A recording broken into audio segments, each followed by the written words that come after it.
What's up guys, Rogue9 here. We all know that the pistols have been changed in Rainbow Six Siege, but the update goes so much further than just the recoil animation that everyone has been talking about.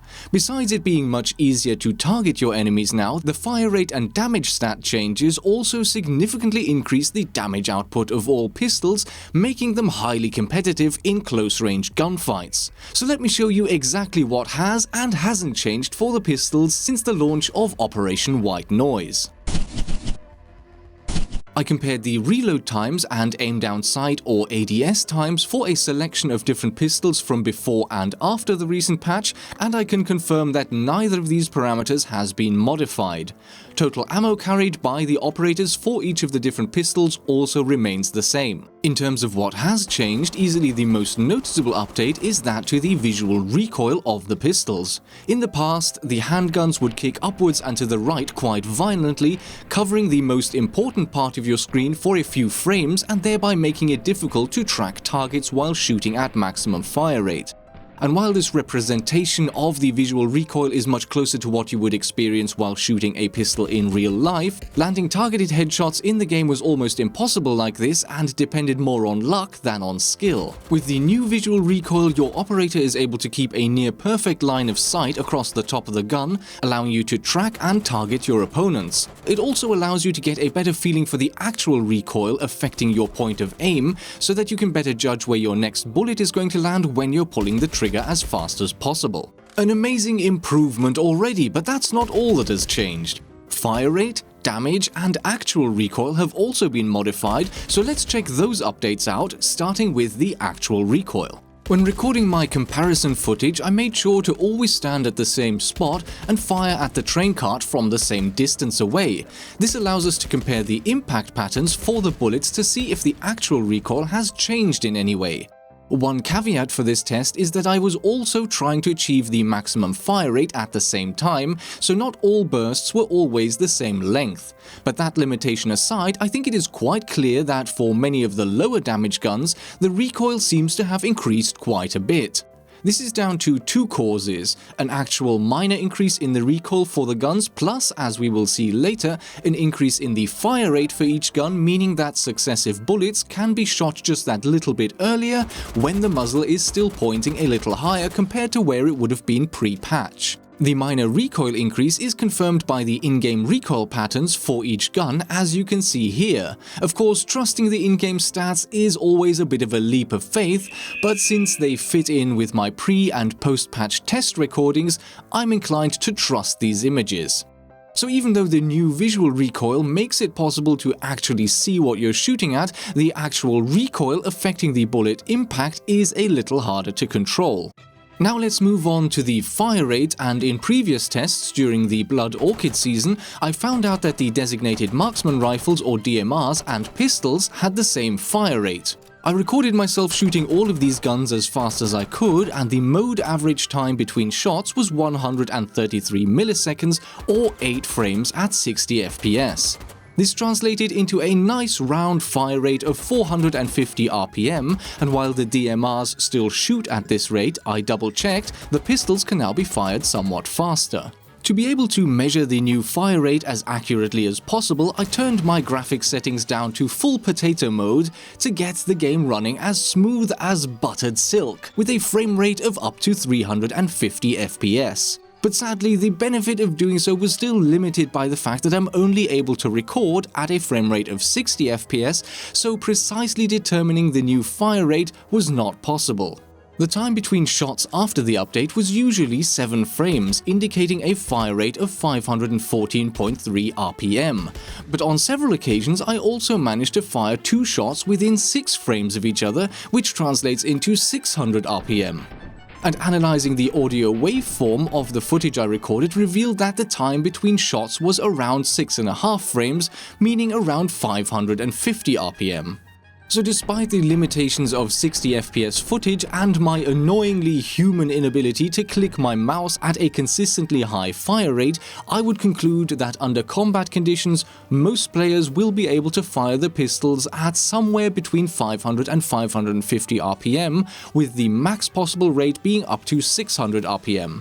On consoles, depending on your controller and button layout, I can imagine that achieving this maximum fire rate is even more challenging, so for the purposes of calculating a realistic new damage output, I will assume a fire rate of 550 RPM instead of the max rate of 600 RPM I managed to achieve on occasion. So that's step 1 down in estimating the damage output per second. Now let's see what has changed with the damage drop-off curves.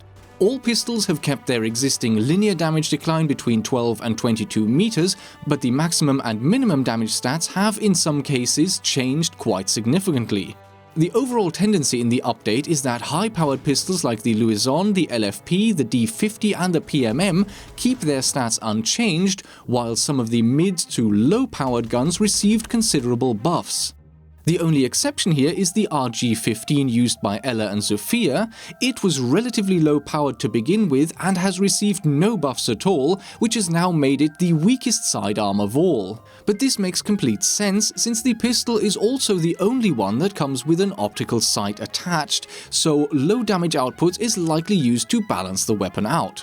The biggest winners in terms of increased damage are the 5.7 USG and the P9, which both received a 14-point buff to their max damage. That is a 50% and 45% gain over their previous stats respectively. The Q929 and M45 are also significantly more powerful now, after a 20 and 21% buff amounting to 10 points absolute gain each. The minimum damage buffs for ranges of 22 meters and onwards are, as you can see, a bit more diverse, with the 5.7 USG receiving the greatest benefit of 10 points, the P226 8 points, the GSH-18 7 points, the P229 6 points, and the Q929 USP40 P12 and P9 5 points each. As part of these changes, there have also been a couple of nerfs. The P226 lost 4 points of maximum damage, which brings it more in line with the other medium damage weapons, and poor old Capitão's PRB92 also lost 1 point of max damage, putting it on par with the new 5.7 USG as one of the absolutely weakest pistols in the game. Don't ask me what this guy did to deserve being punished even more. Both of his primaries have already been kind of lackluster, and now his already less than stellar sidearm has been kicked down another notch. I would say rip Capitão mains, but I guess there are none, so I suppose no one really cares. In summary, the damage range of the pistols has been compressed by raising up the low damage pistols, and now that we have this data, we can compare the new pistol capabilities against other classes of weapons in the game. The online spreadsheet I created after the Blood Orchid patch has been updated now to include the new and changed weapons for white noise, so if you want a full insight into stats like damage per second, shots to kill, and time to kill against all 3 types of armor, and more, use the link in the description. The average maximum damage per shot of the new pistols without the Louison is now 52 points, and the average minimum damage is 28 points. That puts the pistols in second place in terms of raw damage output per shot, only beaten by the DMRs when excluding Glaz's rifle. That may make the pistols seem overpowered, but even with the new and improved fire rates, average max damage per second is pretty mediocre, and in terms of average minimum DPS, the pistols come in at the very bottom of the rankings. Average time to kill stats against all 3 types of armor, as always assuming max fire rate and that all shots hit the torso or arms of your opponent, also perfectly reflect these findings. At max damage range, the pistols are pretty average, and at longer ranges they will lose out to all other types of weapons. So in conclusion, ammo count, ADS time and reload time all stay the same.